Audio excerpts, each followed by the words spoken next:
Hi, and welcome to the Dr. Raj podcast. And once again, this is not just a podcast about getting medical pearls to pass your board exam. If you want that, I do have my Beyond the Pearls podcast for my med students out there.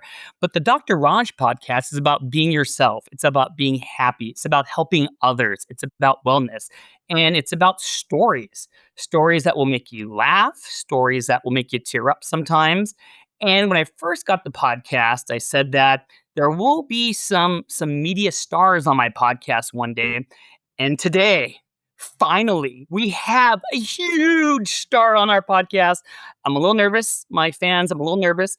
But before I introduced, I wanted to say a little something I kind of prepared in the back of my mind, that my amazing star today is someone that I did watch on TV growing up, even though he doesn't want to talk too much about it. I'll talk about anything you want, Doctor. I also watched him on two shows at the same time.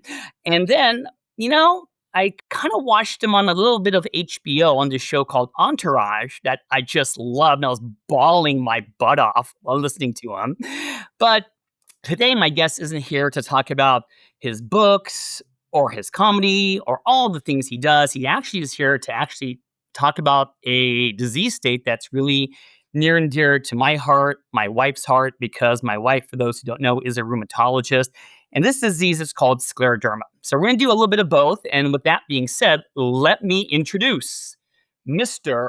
Bob Saget. How'd you like that? God. That was how do you follow that? That's amazing. Thank you, Dr. Raj. I am humbled. It's funny, whenever you do that intro, I performed last night at the Comedy Store and I gave someone an intro like that and he was really mad at me. He said, I can't follow that. Well, I prepared because I think a good host, no matter what you're doing, needs to be prepared. So look at this.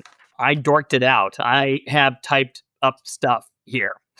So Bob, the routine of the show is going to be, we're going to do the meet and greet to see if you actually like me or not, and I get to know you. And right. Then after that's already happened. Then after that, we're going to actually talk about what scleroderma is and go from there. So, are you ready for the first question? I'm born ready. I guess. Okay. So, so before I give you the question, a little background so you can see why I'm asking you this is that after I finished my sleep fellowship in Detroit, I moved to Philadelphia because my wife did her room fellowship at Penn, which is an amazing hospital, does many amazing things for scleroderma patients. And I lived in the Philadelphia area for 2 years, and the hospital that hired me was Abington Hospital. Oh my! I had my hand sewn up there. And I think there was more that happened around there. And Abington is a beautiful city. The hospital is amazing. So my question to you is, how did you like being raised in Philadelphia? How did you love, going to school in the Abington area? And what's your take on that? My story is interesting because I was born at Einstein Hospital. And then about 4 years old, my dad was with Food Fair Pantry Pride Supermarkets, which probably went bankrupt when you were little. And then we moved to Norfolk, Virginia, and then I moved to California. So when I was 16, I came back right before senior year, and Abington High School was just 1 year of my life. Oh. But I worked in a deli at Cedarbrook Mall as a deli clerk throughout high school and through college. Okay. I lived at my parents' apartment. I am not a child of privilege. And my mother worked at Children's Hospital in Philly, and she was an administrative assistant to a big guy there. And I did a lot of comedy at Penn. You did? Quite a bit of it. Yeah, I was a part of it in Harry's Coffee House, which is at the bottom of one of the dorms. Mm-hmm. And I would get paid in pizza at House of Paganos. That's it. So I'm real familiar with your wife's very smart to have gone to Penn. Thanks. So, in any good interview, you always want to learn about your guests. So, of course, I went to Wikipedia. That's where all good people get their information from, So my question to you now is, according to Wikipedia, I don't know if you actually read about yourself there, you wanted to be a doctor, but you ended up as so much more and you make so many people laugh and happy. Is that true? And are there any regrets? Do you want to go back and really be a doctor? I'd like to, without any education, do brain surgery. Just do it. like a horror film guy. A lot of people have on their T-shirt, "What I really want to do is direct. What I really want to do is brain surgery." And there's one more joke I have to tell you, which No, is true. When people are making a movie, they go, "Well, at least it's not brain surgery." But making a movie can be hard. yeah. So I sometimes think two brain surgeons are working, and one says, "At least we're not making a movie," because it's the opposite. I really wanted to be a doctor, and I went to Temple University, Yes. and I had a teacher at Abington who changed my life, really. Elaine Zimmerman. She's no longer with us. She was amazing. And she told me, and this is a joke I've done actually, but it was a real true thing, that she said, "Don't become a doctor, become a comedian and a filmmaker." Oh, And the joke was she saved thousands of lives, because it would not have gone well. I couldn't do chemistry. I couldn't do math. I couldn't do bio. So I was pre-med for one semester, and then I switched over to the radio, television, film department at Temple. And then I made films. And ironically, I made a film about my nephew having his face reconstructed called Through Adam's Eyes, and it won the Student Academy Award.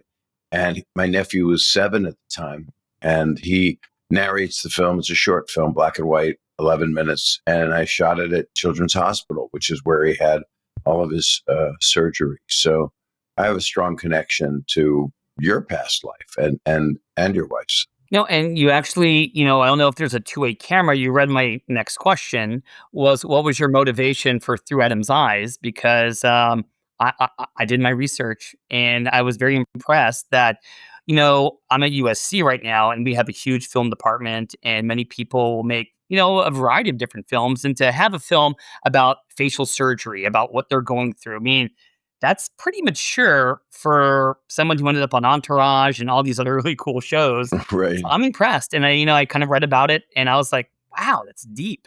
So, Well, it was my background. I started making movies when I was 9 years old, all 8 millimeter, Super 8. Through Adam's Eyes, I was at Temple University, so it was 16, and 16 millimeter, sorry. And that was because I loved my nephew so much, and his story was one that I thought should be told, of what a kid goes through. And he had Treacher-Collins syndrome, which is where I, your parts of your face are pulled down, and there's not enough bones in your nose structure often. And it had the appearance for some people, of Down syndrome, but his brain was fully uh, healthy. And I don't want to say Down syndrome people are not healthy, but he didn't have that yeah, element. And so they took ribs out of his chest, and they literally, like the movie Face Off, took his face off and put bones in behind his eyes and in his nose, and built up his face and built up one of his ears and put tubes in his ears. yeah. And so he went through quite a hardship, and he's amazing today. You'd never know anything. He's an adorable guy. He's a real estate guy and an event planner, and he's got an amazing life. So Wow. it meant a lot to me to make that movie. It was a special thing. No, it sounds like it. And I'm going to switch gears on asking you about your life because this was kind of interesting and scary. I'm sure I want to hear the story about it, if there was a good story about it, that you had a gangrenous appendix at one time. Yeah. And I got to tell you, I don't wish appendicitis on anyone. My mom had an appendicitis and she was vomiting. I had to rush her to the hospital. They had to take it out. She's doing good. Hi, mom. Love you. Now, they have a gangrenous appendicitis. That doesn't sound good. So, what were you doing and did it get you to the hospital? Well, I should have been at USC where you are, but I was at UCLA, and it was July 4th, ironically. Really? Okay. And I was a 22-year-old kid who moved out to LA. I was going to go to USC film grad school. I got in. I went for 3 days, Oh. and I quit because the owner of the Comedy Store said, "Work here for free." and I did, but then they started paying, and I was there for 8 years, and touring the country and taking acting classes, doing all I did.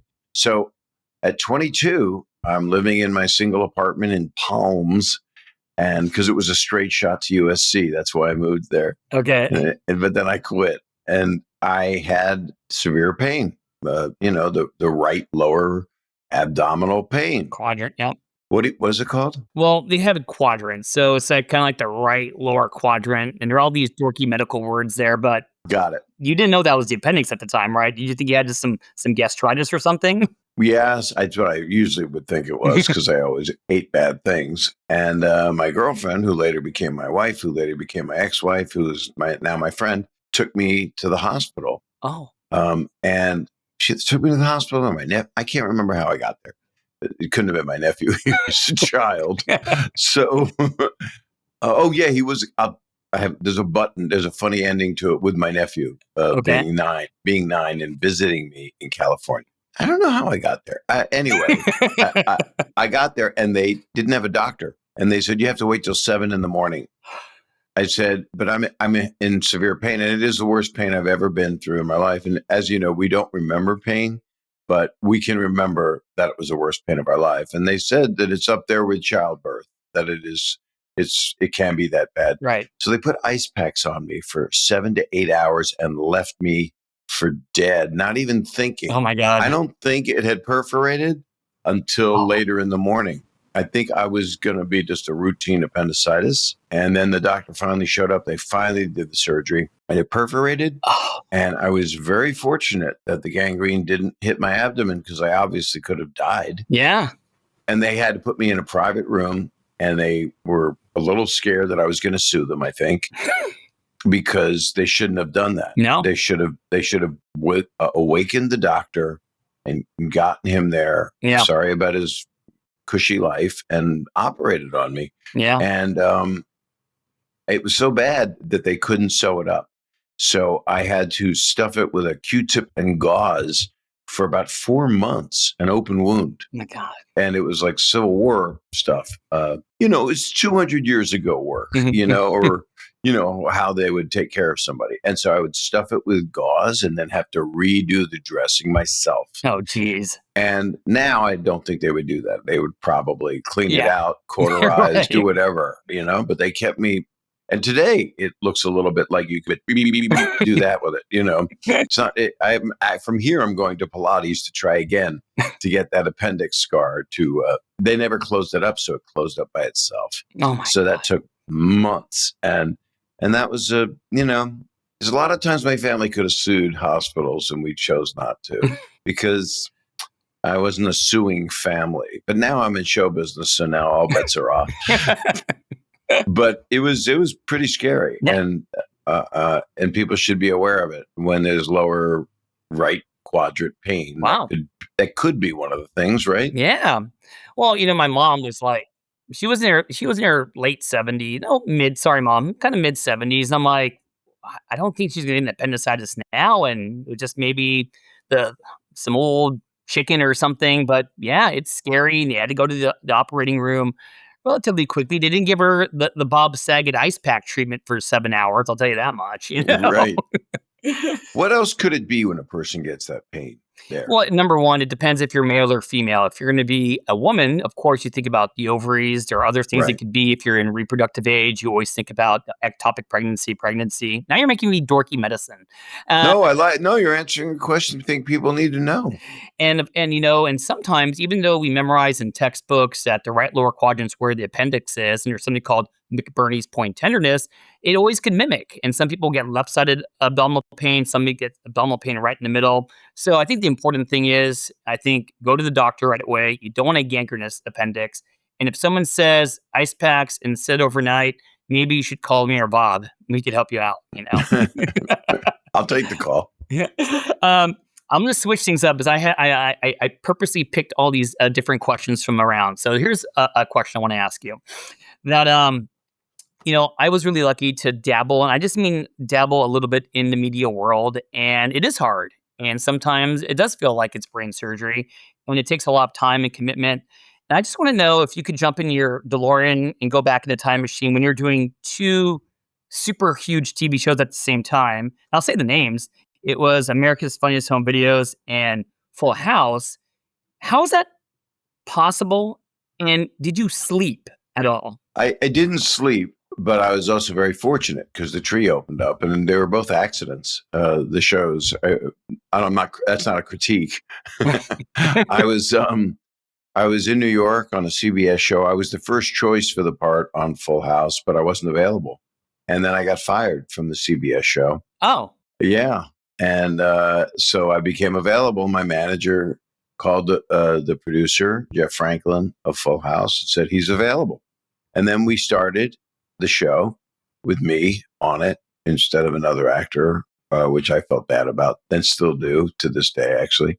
And then I did the show and it didn't do well. Full House didn't do well for 3 or 4 years. It did really badly. Oh, And these days, ABC would have pulled it. They wouldn't have left it on for more than 1 or 2 episodes. They would have gone, "What is this?" And that's how it became this world. Um, and that's why streamers are cool because they kind of, if you make 10, they'll air 10, okay. But with the networks, they got just too much at stake financially now. And I don't think people really follow their gut all the time on, I love this show.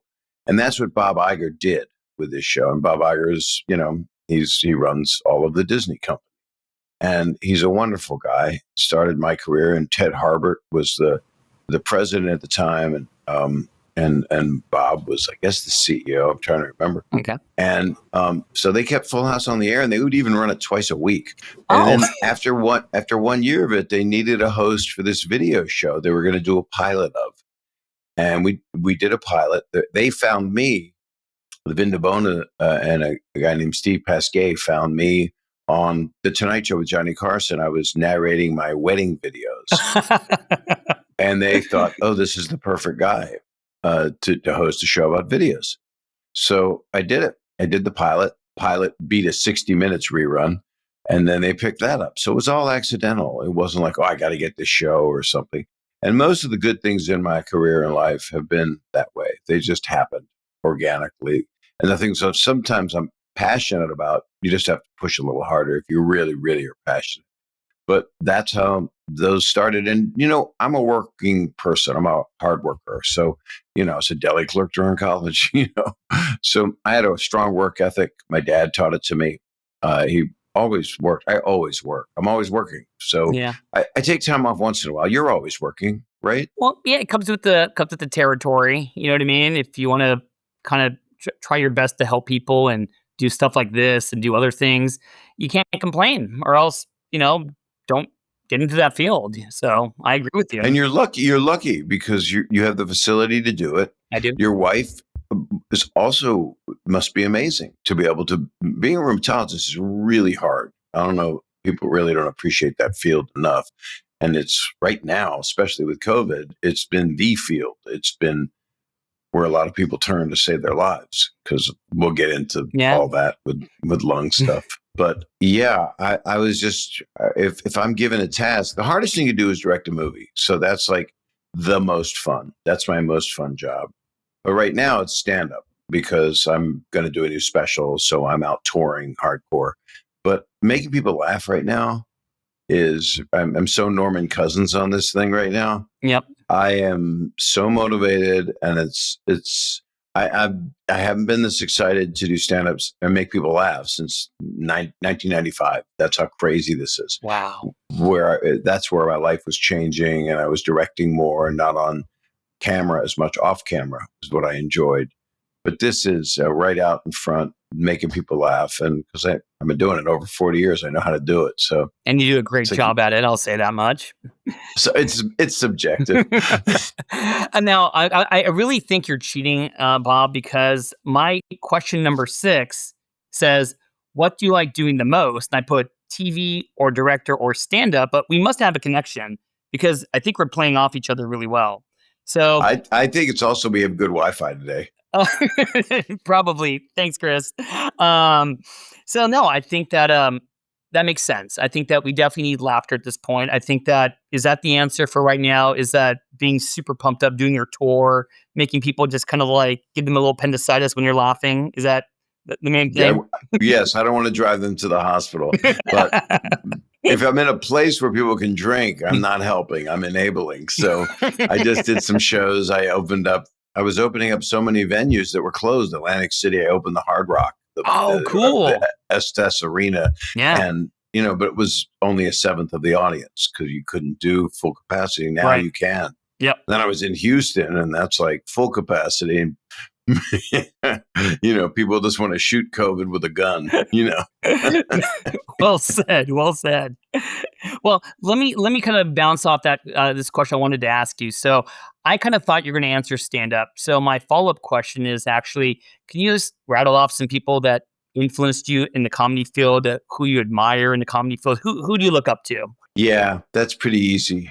There are people that I got to work with and got to know, and when you get to meet your heroes and they don't disappoint, and you get to be friends with them, that's like a dream. So there's people that I looked up to, Richard Pryor, and loved him, and I got to know him from hosting at the Comedy Store forever, and I was in a movie with him about I was a young doctor called Critical Condition, and Oh, he was a fake doctor. He was an escaped convict who got into a hospital and pretended he was a doctor. He was an imposter. Yeah, in the movie. And Rodney Dangerfield really liked helping young comedians. I was on his first young comedian special on HBO. Um, Don Rickles, loved him a lot, like a dad, and became close with him. I used to sneak in and watch him at 17 years old no uh, way. in the Latin Casino, which was across in Jersey, right across Okay. from Philly. And he used to. I saw him open for Frank Sinatra, and then I saw him headline there himself. And I mean, there's a lot of people that I look up to. Many that I've met, and I met a couple that were hugely disappointing, and then I met others that I mean, I got to know, like Bob Newhart and Norman Lear, who is a magical 98-and-a-half-year-old man who's one of the smartest people any of us could ever know, who changed television. And I just talked about this because there's a CNN series coming on about sitcoms. Hmm. And I'm in it. Bill Carter interviewed me, and I'm actually on with Jake Tapper Friday or next, I don't know when it is, soon. And we talked about it, about the fact that I was watching All in the Family being filmed, Norman Lear doing the warm up, and I would watch All in the Family and Sanford and Son and the Jeffersons. I was there. I was a teenager in LA, and I wasn't even supposed to be there, but I was tall. And I know Norman Lear's. We get together and smoke cigars, 98 and a half. So, Wow. right, your wife might say, hey, I don't know about that, but he's 98 and a half. Comedians and cigars, or geniuses and cigars, sometimes if you don't inhale. I would love to know your wife's opinion on that. Well, let me just, I'm a big movie guy on top of medicine. And some of the comedians you just mentioned, I just want to say, I grew up with Back to School with Rodney Dangerfield. And this is not Richard Pryor's best movie, but I love Brewster's Million. That's the one Yeah. I grew up with in my age. A I was Silver bawling. Streak. Yep. Yeah. I mean, a Stir Crazy. I love Stir Crazy. Gene Yeah. Wilder is amazing. Yeah. The two Oh, of them together. And yeah. Richard's stand up is kind of helped change. Lenny Bruce changed things, and Hmm. Richard Pryor changed things. Yep. And a lot of that stuff, people aren't, they want to cancel a lot of that kind of stuff. And I don't disagree because things have changed. But Richard Pryor's viewpoint holds up to this day, I think. Funny is funny. It's just the times change, and what people, we have to change with the Yep. world changing. So I'm definitely aware of that. Me being known as I guess, Jake Tapper called me a gritty comedian. So that's Gritty. gritty, Okay. which means I can do family stuff. It's not a problem. I like acting. I love being on Full House. Yep. It's just stand up is a different love of mine. It's like switching gears completely. My friends now are some of the best comedians that have ever lived. And it's Dave Chappelle and Bill Burr.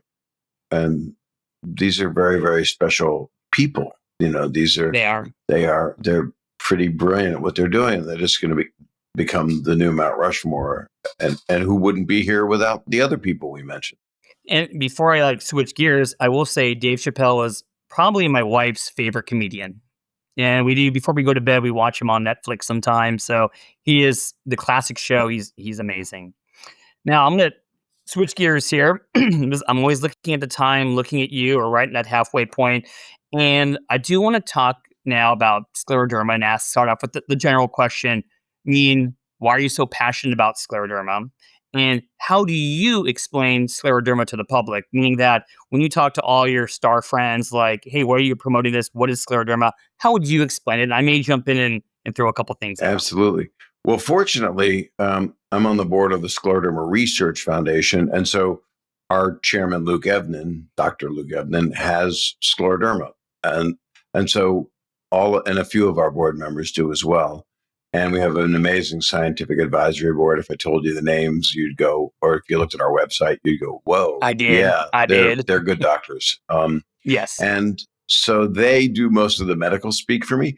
But in my layman's terms, I mean, I came to know it because my sister, Gay was her name, and um, we don't know what she had in 1991. We couldn't figure it out. She was sick for about 2 to 3 years. It was a pretty quick digression. And I did a movie about it where I reenacted what happened to her, which was doctors going, oh, you have mental problems. Oh, you have lupus. Oh, you have Epstein-Barr. Oh, salt, whatever. And they found they didn't have like the nail test where you can detect, or a blood test. Right. You do the nail of people. She had Raynaud's arthritis where her fingertips and her toes were blackening at the tips, but they still didn't diagnose it. And they were guinea pigging her with cortisone and prednisone, which sometimes does help open up the lungs, but at a certain point it doesn't. And it can, as you know, make your brain futile if you stay on that stuff, high Yep. doses. So she had to come to LA and live with my parents. She really got very sick. And we got her a rheumatologist here in Los Angeles who did not do a good job and was trying his best, but had a little bit of the, I'm sure you've seen it in many doctors, a little bit of a God complex, a little bit. And all he did was guinea pig her and didn't know what to do, I didn't know that there were places like Johns Hopkins, and you said USC has a great center, that there are centers of excellence that the Scleroderma Research Foundation funds that have 3,000 patients that do test trials. And where we're at today is because of what she didn't get the treatment of. And so she progressed, and within 2 years, she was gone. And I was doing the benefit. I started doing the benefit, I think, in 87, 86. And so it's over 30 years. And we raised over $55 million for research. Wow. And so when famous people, they all know about it now because they all had to do the benefit, all the comedians, all the musicians, all the different people that have given so much over these years. Pretty much every comedian has done it. And I've been spearheading it and wanting to help people who I know a young girl, Sophie Ann, she's 10 with scleroderma. And the symptoms, many things happen. With my sister, it looked good for a while because your face gets taut. So it looks like Yep. because I understand it's too much collagen, and you would think the opposite because logically, oh no, you should have more elasticity. It's the opposite. And the teeth Yeah. start to be more pronounced because the lips kind of go away. And the esophagus, that's when they have patients have trouble swallowing. And yes. And then she passed away from it, but a lot of patients pass away because she has systemic scleroderma, and it was pulmonary hypertension, which is the lungs atrophied and didn't work anymore. Yeah. And they really, it was sad, but they took out her gallbladder. They did photopheresis or whatever it's called. And they did many, many things to her. Some were applicable and made sense. And then we didn't know what we were doing. We're just going to save her. And now, we fund a lot of centers of excellence. It's all about to come out, actually, because we've totally revamped everything we've done, and our website and our world. We have a Conquer registry, which allows patients to be registered and then be able to participate in test trials at a hospital near them. I would think USC's on the list. I'm not sure, but I'll bring it up after this for sure. Sure. But it's it's just about us giving money to help fund these. It's not just that, and they give what they're able to do with scleroderma now that they couldn't do for my sister is, as I'm sure your wife would say is there are new cocktails and new medications, brand new ones by companies like Octillion. But it's I would she be alive today? Maybe had that happened, had the medical treatments been available. I mean, it's amazing. You're just going through all my questions about Gay and how she presented. But let me ask you my first question, which was when she first had some signs of scleroderma. And for my listeners over today, how do I categorize scleroderma? I put them into two broad categories: localized, where some people may only get the skin findings, nothing in the internal organs, or individuals who get what we call systemic sclerosis. And, many doctors will divide that into two types: a limited or a Diffuse, yeah. diffuse. And you're just throwing so many medical words out there, Bob. You're like Well, a doctor itself. it's So, 38 years. I don't know how many years I've been doing it, but osmosis, because I'm man. a numbskull. And I can't remember anything. you're not, dude. I can tell you already the way you throw these words correctly. I'm impressed. And just for everyone listening, scleroderma is more than just, hey, my skin's involved. It's about the organs inside, and it can affect almost every organ. So, do you remember what your sister's first complaint was? Was it maybe this Raynaud's? Was it difficulty swallowing? Was it shortness of breath? Do you Yeah, I remember? really do. And it's the same in most patients I've talked to. It's body pain. It's just, it's fatigue and severe pain. So it's almost, it's, this is the sickest version of it. It's like American Werewolf in London when he turns into, or Wolverine when someone transforms. It's a slow Yeah, progression that this disease, and it it is. takes on a physical attribute. And it's also been, there's a lot of conjecture. They call it an autoimmune disease, which it is, but it also has so many different forms. And I know from doctors I've talked to, and one is a Nobel Prize laureate. I can't remember his name, but I have his card. It's very heavy and big. And so is his cranium, very oversized cranium. But he said that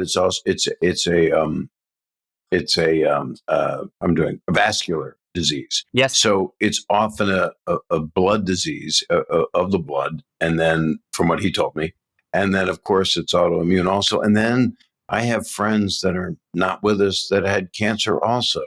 And it taps onto it, much like we've heard of the COVID cases where, Yeah. oh, well, my grandmother had cancer, but then she got COVID. And then it just triple complicated everything. We want to get it into the stage where and we're almost there. We kind of are there with cancer, where your chances are better than they've ever been. With treatments, they're not easy treatments. I mean, cancer is probably the hardest. Chemo and radiation is the hardest of all treatments. Of course. But with this, it's not that painful. It's really just different meds, and also doing healthy things for yourself. You keep your extremities warm, normal things like that. Can't eat or drink certain things, although I know people that they drink more. Interestingly enough, and I'm sure you know this and your wife knows this, not unlike COVID, when a person of African descent gets scleroderma, it affects them at a much faster pace and a much more difficult Yes. case than a person who is not of African descent. So it's the numbers are interesting, that how it affects different people of different pigmentation. And let me go medical here is that, the thing about rheumatology that's so tough is that many of your diseases are not common, and then on top of scleroderma, there are individuals that will have scleroderma with no skin findings whatsoever. That's even 3,000 times hard to Right. diagnose. And then I think the hard part and why I'm so impressed with your foundation, I definitely looked at the website and who's involved, is because there is no magic bullet for scleroderma. Like, here's your pill and I'll cure your scleroderma. We target the symptoms, the organs that are going to be involved, And you're right. And, I wish for people's Raynaud's, I wish everyone could move to LA and live here in Southern California. Because the And fires will it's warm you tough. up. Yeah. And I wanted to go back and just ask, you already said that it wasn't like, here's a slam dunk diagnosis. I mean, how many doctors did you take your sister to? And you did mention lupus, you mentioned mono, which is EBV. Did I miss anything out there? Were those the two big ones that she got misdiagnosed for? And how many doctors did she go through? Well, they went on psychosomatic. They went on a mental health route. Really? And that was, to me, the most insulting. That was because she was a neurotic person, but she was also an amazing, brilliant woman and a teacher and many students' favorite teacher of their whole lives. I hear from them today. People tell me what an amazing person. And nobody deserves this. Nobody deserves to be in this pain. And at the end of her life, I was there with her, and she was saying, "Help me," and I said, I am," and I had to do that horrible thing you don't want to do in hospice, which turns into hospice quickly. And she doesn't have time to process it because she was so terrified, and they had her on the wrong meds. And then finally, they just gave her morphine, which was at least she had a little bit of peace. But they didn't stop the prednisones. I'm going to really tell you about something I could have sued about. There was a doc. He's not alive. The doctor's not alive. Yeah. So what happened was, and I won't say his name because I don't know, not that kind of person. So she was getting released from the hospital to go to my parents. He said, "We've done all we can do right now. You know what hospitals have to do. So they load you with meds and then send you home." What they did was, you're not going to believe this. Your wife is going to go, "What?" They gave her, before she left the hospital at 8 in the morning, I was picking her up at noon. They gave her 1,000 milligram prednisone drip. That's a huge, just like what we call that 1,000 milligram drip. She gets in the car. She's off the rails. I'm fine. Everything's fine now. I feel great. And I'm like, oh no, what did they do? And I got her to my parents, and they lived in the valley. And by 2 o'clock, they said, "We've got a problem." And by 5 o'clock, an ambulance came, and they took her to a hospital in the valley because her whole body was shutting down. Oh my God. She was having a psychotic episode and cursing like The Exorcist. And then they had to put her down at the hospital, not put her down, but knock her out and keep her overnight and flush her system to get rid of this poison that they had put in her body. So instead of helping her, they just throw more drugs at you. But the amount they gave, that's, I think that probably would have held up in court, but then it wouldn't have, because there was no, I would need to get a major scientist to sit down and go, this is really bad for this person. And who wants to go through that legal case? And look at what we're doing in the world today with legal cases. And somebody goes, "Here's all the evidence. I'm sorry, that's not enough for me." But that's where we were at. And then 2 years later, she passed in 94. And in 96, I made a television movie called For Hope for ABC. Bob Iger again, and Ted Harbert again, who put me on Full House, allowed me to make this movie, direct it and executive produce it along with my friend Brad Gray and Bernie Burlstein.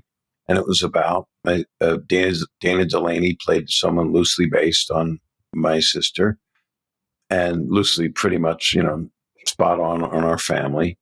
And we tried to get the word out on scleroderma. I went on Oprah with Sharon Monsky, the founder of the Scleroderma Research Foundation, who's a whole other episode for you. She was quite a great, amazing spitfire of a woman who was one of my dearest friends. So it kind of put a mirror up to my life. And Oprah said to me during a commercial break, "This is going to change your life. It's going to mess it up." She didn't use that word. And I said, "What do you mean?" She said, "You'll see.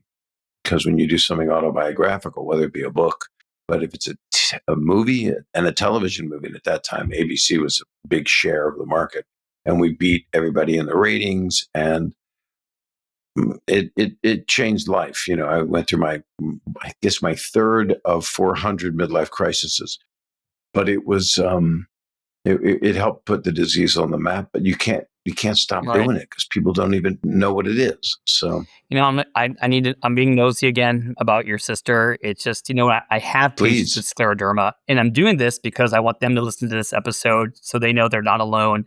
And two things. One's more of a statement. In rheumatology, I think that sometimes you feel you could throw steroids at everything.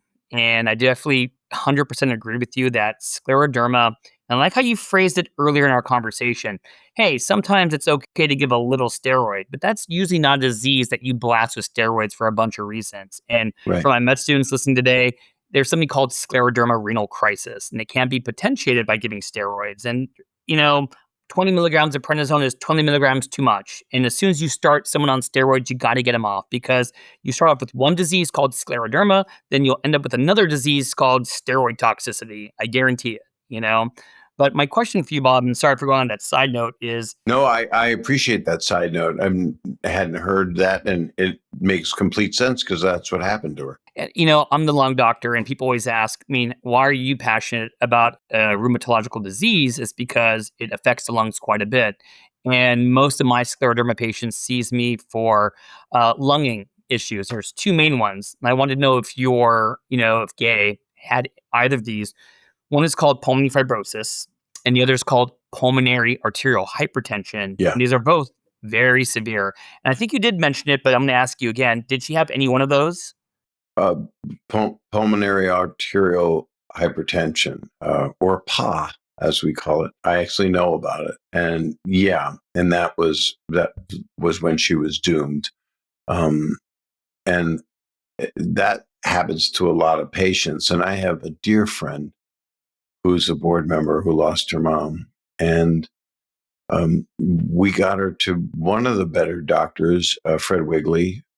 He's kind of in Carol Black is in England. So he's one of the people that's one of the main people that's seen the most at Johns Hopkins. But everyone is working on it now because it's more prevalent. I know that you Yeah. guys are working on it at USC because I always talk to somebody. Maybe I'm the poster boy, but people are saying, "Oh, my aunt has it.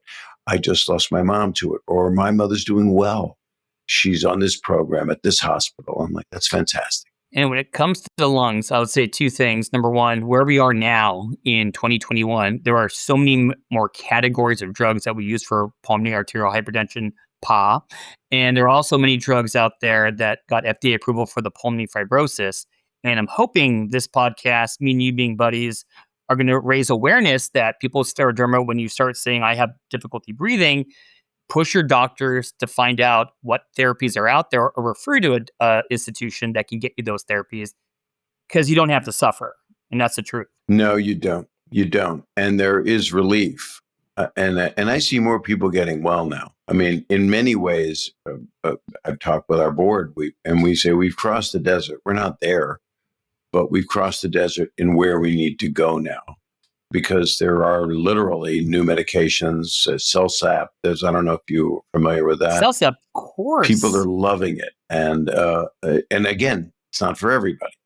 Everyone is different, but it's Intraclear was another one that was popular for a while. I think some Yep. people are still on it, but I've talked to people that do bone marrow transplants, the full on, Yes. and it's $1 million, or probably $1.5 million today, and they say it cured my scleroderma, and God bless them if that's the case.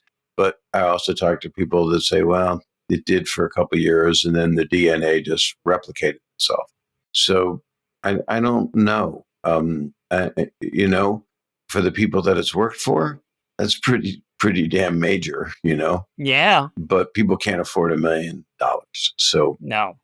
we need to help people on a real level. And that's why the test trials, whether they be at your hospital, whether they be at, we fund Stanford, UCSF, and a lot of hospitals, Houston somewhere, and Hopkins, of course, and they have their own place also. But the key is you don't, when you're doing test trials, it doesn't cost you anything because you're part of the research and they're your doctors, but they work with your rheumatologist. So you'll go to Yep. a center wherever you go where you find out, and you can find out on our website now. That's the other thing that it's pretty impressive what we've got. We've got some. There's a whole new registry, and the website is srfcure.org. Okay. We're about to get a brand new website, which is a pretty title, which is pretty amazing. So I can't tell you what it is, but it's not hard to figure out. And there are other scleroderma organizations that help people, but ours is only research, but we branched out in terms of trying to help patients and have forums and discussions. And, and then this is Scleroderma Awareness Month right now. And June. yeah, We're at the tail end of it, so we squeezed you in there for the last day. I appreciate correct? that. Right. And it's important. People don't know how to spell it. It's Latin. I wish there was a new name for it, but there won't be.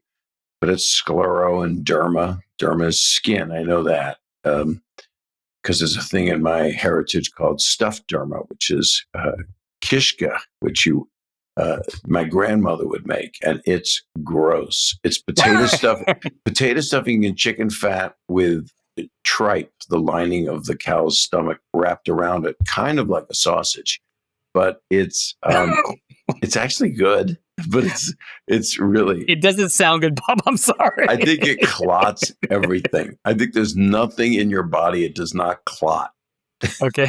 It's the number one cause of heart attacks in my family. Well, let me say a couple of things because, you're just going off the numbers that I wanted to ask you, but you mentioned something I think is very important about scleroderma.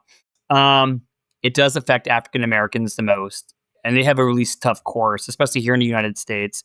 And for those who don't know, gender-wise, women are more affected than men when it comes to scleroderma. And often in the prime of their lives, in their childbearing years. Well said. And I think that's one reason why there's another disease out there called sarcoidosis.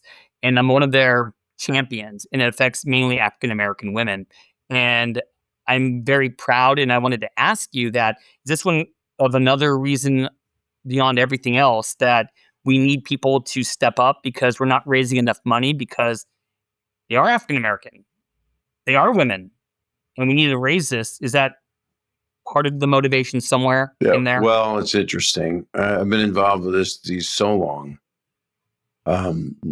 Before my sister got sick, well, actually, it was right after. It was the year 2000. Sound like a Conan O'Brien sketch from a long time ago. My dear friend Sharon Monsky, who founded the Scleroderma Research Foundation, she was very strong in interviews in People and Wall Street Journal that she believed that it was underfunded and no one cared because it affected mostly women, period. She said that's why she thought it wasn't, that nobody cared. And she didn't have the stats on affecting primarily people of African descent. And then we went to Washington, and it was a different time, different world. And at that time, Hillary Clinton was doing everything she could for women's diseases, all women's diseases. And we were there. And Sharon Monsky got the Women of the Year 2000 award. And we spoke in front of the NIH. Tony Fauci was there, and all the people that people want to have debate over were there.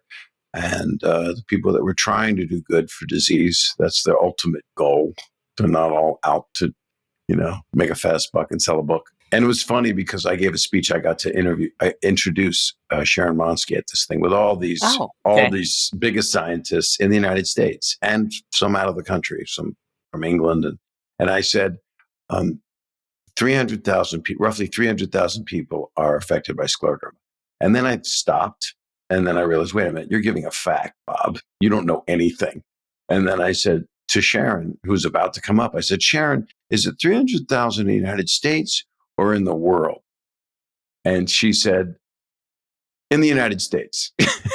And I said, because we want to make our numbers big. So whether they are or not, and they were big, it's hundreds of thousands. It's impossible to track. They don't have the database, which is what we're trying to do. Someone checks into a hospital, scleroderma goes into the database. We know really for real who's got it. And then at that moment, I said to all of these literal medical geniuses, I said, see, everybody in our business makes up the stats. And I got applause because I was there with people from cystic fibrosis, muscular dystrophy, Parkinson's, everything, every possible disease. And they were all grabbing me afterward and saying, how did you get that? How'd you get this? How'd you get that money? How'd you get this speaking? How did she get this award? And I realized, wow, at every level of humanity, even the people that are noblest doing their best, they're non-for-profiters trying to get their disease in the light. That's how many people suffer in this world. And they're basically publicists to try to, they're not being mean, but they're competitive because they're trying to shake the tree for their cause. So it's a big world to try to save. No, and I definitely want to include this in there. And I know we're going to, at the end, we're going to put all the information. I know Chris is listening about the Scleroderma Research Foundation and all these important facts. But I want to make sure I ask you about something I think that is just awesome what you do, because it combines and exemplifies, your biggest strength, which is making people happy. Tell us about cool comedy, hot cuisine. Well, that is beautifully phrased. This is what Sharon Monsky came up with years ago, along with her Pitzer roommate. That's a school. And Susan Feniger of the Two Hot Tamales of Border Grill, Top Chef. She's an amazing person, one of my dearest friends. Also, she's on the board forever from the beginning of the Scleroderma Research Foundation. And what happened was, I don't know what year it was, 1984, something like that. I wasn't involved. She asked Robin Williams, who was a frequent diner in their restaurant, we're going to do a comedy show. Could you possibly come in our restaurant? And I believe the restaurant was Street or City. I always get confused. Okay. But it was a small place. They had 150 people. And they had Richard Belzer and Paul Provenza and different comedians performing. And Robin's wife called, Marcia, and said, Robin might go on, but he's coming in. Well, if Robin's coming in to eat dinner, Robin, God rest his soul, he's going on. And so he did. And he was the very first performer of giant proportion to ever do the benefit. And then he did it 7 more times. And so he would always show up and go, "What do you need, Chief?" And this would be in New York, LA, San Francisco. This is who Robin was. And when you meet people with scleroderma, you kind of don't want to say no. You want to help. So it was a comedy benefit. And that's how I met Sharon Monsky. She called me on a cold call and said, "Hey, do you want to be part of this?" And it's amazing food. It's a 5-course meal. It's Susan Feniger cooking. The wines are the best that exist because we have winos on our board. And it's the best comedians that exist. So we would have benefits that Sharon put together with John Candy and Lily Tomlin and just these giant, wonderful people. And then I started I took over as host, wasn't on the board yet, but started booking talent, asking people to help. And so literally everybody was doing it. And I'll go through the list. Whoopi Goldberg and we just had Dave Chappelle did it in the last one we could do in LA before the shutdown. And so I had Dave Chappelle was on stage with John Mayer singing and John Stamos doing the auction with me and Ray Romano and Ken Jeong, and who's a doctor and one of the sweetest people on the planet. We had George Lopez. Rodney Dangerfield, Gary Shandling, literally Bill Bellamy. There have been people from the very beginning that say, "Please always ask me." John Oliver's done it numerous times. Michael Che did it a few times. He was just on my podcast, and he said that the first time he did it, he was going to wear a Bob Saget T-shirt just to throw me off because he loves practical jokes. Jon Stewart did it. Jerry Seinfeld.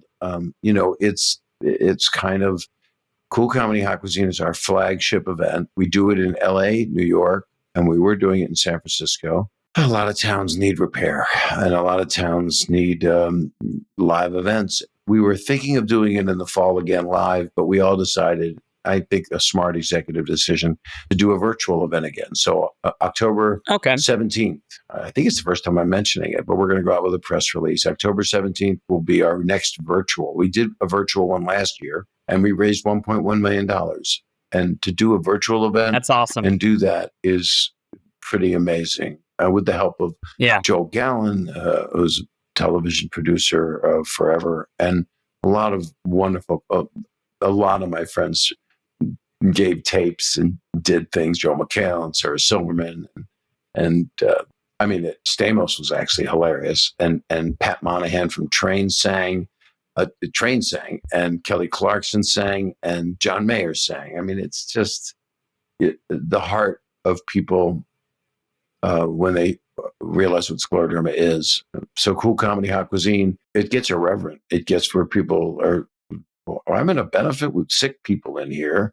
And people are cursing and having a good time. And it's always been an incredible party. In LA, I'll invite you. We do it at the Beverly Wilshire in the ballroom there. I'll make sure you. Everyone heard it. Oh, it's Everyone happening. heard it. It's happening. I'm finally getting It'll be invited next year, to not this year, because the fundraiser. It'll be when we're not virtual, and then we'll do it again in New York, and because people are coming back, and as long as we don't have all these variants. What a world. So what's deltas and gammas, and who knows what Greek alphabet's going to be coming up if. Can I ask you a question? Yeah, anytime. What is the concern between your wife and yourself being in similar fields? I mean, what's the concern with these variants? I mean, if you've been vaccinated, we'd pretty much go, let's just live our lives, but they're recommend, it's not legal. It's not the law to wear a mask, but they're recommending it. So I think the answer is always going to come down to, what does a virus do? A virus could only replicate when they're in our cells. They're like little parasites, Bob. They can't do anything on their own. They're like little strands of DNA and RNA. And we know that the longer they're hanging out in our cells, they use us, the more times they're going to replicate. The more times you do something over and over again, the more chance of getting a mutation. So what you got to do is get vaccinated, because it doesn't go in our cells and it doesn't mutate, and we won't get these nasty, nasty deltas and gammas and alphas and betas. Who knows what the next alphabet soup is going to be? So my passion is that if there is something that could help people, whether their immune system's intact or not intact, and, stand up for the people who are older, who've done so much for us, I want to do it. And I always tell everyone, there's so many different guidelines out there. Is it CDC or WHO? Never be bullied around. If you feel that you want to wear that mask and be safe, whether you're indoor, outdoor, you do it, because of the fact that I see lung patients. My wife sees patients who have their immune system is just in disarray. And if one jab or two jabs could, help them out, I'm always on that team. So I'm very passionate about it when it comes to helping people and encouraging people, to get their vaccines. I've been saying, I get vaccinated 3 times a week. I like it so much. Now, I want to say a couple more things. So, the Cool Comedy Hot Cuisine is just amazing. And there's so many people that don't even realize when you have a disease that's underdiagnosed, misdiagnosed, when you have a champion out there raising this type of awareness and funds, it's just amazing, because I always believe that these orphan diseases, that go under radar, they definitely need a Goliath out there to help them. But I wanted to ask you something. So I'm going to be like the Oprah now. So one thing that I'm very passionate about is writing medical books. And, my wife and I have a book series. And of course, I have it here. It's called Medicine Morning Report, Beyond the Pearls. And my wife, the rheumatologist, has definitely wrote the rheumatology cases. My new my edition of it's coming out soon. Right on the cover, there's someone who has Raynaud's on it. I wanted to know if, number one, if you could write a foreword for us, it would mean so much to me. Sure. And number two, I would be honored if we could take a page of the book and dedicate it to Gay and the Scleroderma Research Foundation, because there is a scleroderma case, and it would just mean the world to me to have a champion like you who's passionate about this disease be associated with the book. It goes everywhere to all the medical students. My God, I'm honored.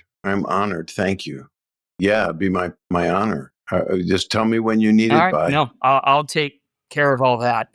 Wow. You just gave me a gift. No, Thank you. you're sharing your story. You're helping so many people. When my scleroderma patients found out that you're going to be doing something like this, number one, they didn't believe me. Number two, they get a little teary-eyed, because mean we don't know people who really are out there who had influence to help disease states out. So it mean a lot. But I wasn't going to do this, but I said that my last question has to be something kind of funny. I don't want it to just end on the medical note. So you know where I'm going with this. My question to you, and you could roll your eyes, is Full House ever going to be over?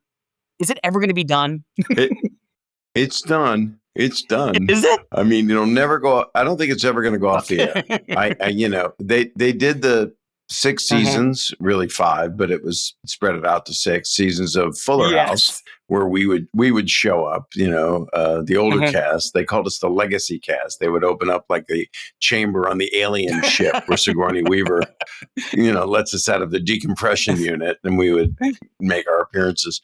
But I think someone someday will, because the show is what it is and makes people feel so good for generations to come. Because every year, one of our producers, Bob Boyette, said every year a new audience is born for the show. It literally never went off the air. I mean, Brady Bunch went off the air, and those are the classics when I was young for kids. Happy Days was always rerunning, but this thing's been on since it went on. Yeah. So that's 1987. Wow. So it has not stopped being on the air. And I don't think it's going to go away because it is beloved. And I wanted to do a Full House movie where it was a little more PG, where Danny Tanner's just been drinking too much because he can't take it anymore. But I think there I wouldn't be surprised if one day it comes back with a whole new cast and they try to do that. But I don't think you can do that. I mean, there were other Star Trek series, but still when those movies came out with the original cast, those 5 or 6 Star Trek movies, it was a big deal. I mean, us Trekkies were pretty excited about it. And I guess the Fullers are pretty excited. If anything, Full House comes out, I'll play around on TikTok and do something Full House related. No, let me just say the word. No, the show is iconic. Bob Saget, you are iconic. And I know I got to wrap things up. It's already been an hour plus. Everyone, this has been an honor to talk to Bob Saget here. I think this is just amazing. I can't tell you. I think this is going to be, what do you think, Chris? This is our best podcast ever right now. This is going to be number 1. So it's good. He set the bar really high right there. And I hope everyone understands the passion that people have towards, diseases that don't get enough attention. I just can't say enough. We're going to put all the show notes in there. And I got to say, I hate to say it, but I'm going to say goodbye for this podcast, for this episode of the Dr. Raj podcast. And I'll see you again in about 2 weeks. Thank you again for being here, Bob. Thank you so much. Thanks for the honor. And I'll talk to you soon. Thank you. Thank you.